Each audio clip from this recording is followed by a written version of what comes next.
My name is Ajenla, the son of Obatala. Yeah, many people don't know that Obatala has his fingers in almost everything.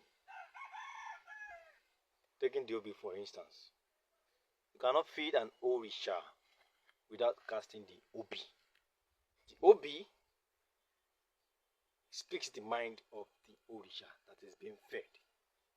Now, after feeding the Orisha, you must cast the Obi.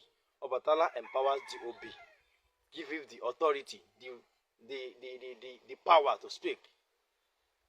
And Obi means authority. And that is why you must fear people that wake up in the morning and drink and eat Obi, because if they should cause you go sweat before then command that cause for your body.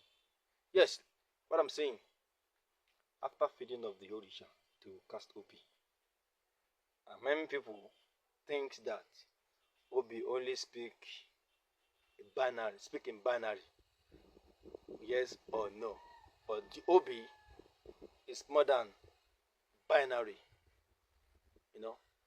And some people have tried to write manual for people to understand the language of the Obi, but it is not.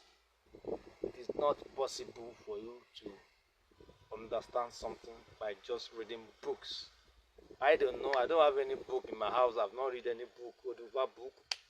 The book for this, I don't have these books. Then, all these stories, I don't know where they are coming from. I just have them in my head, in my visions, in my dreams, and they are just there.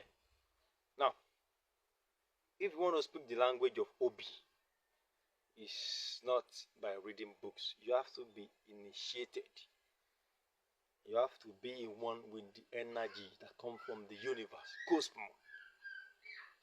I cast Obi after Ifa, after feeding up Orisha for people, and I can tell you, this is what the Obi is saying. Sometimes the Obi comes with caution.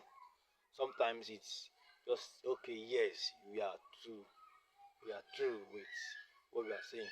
But in most cases, Obi speaks caution. You don't have to read books to know what the Obi is saying.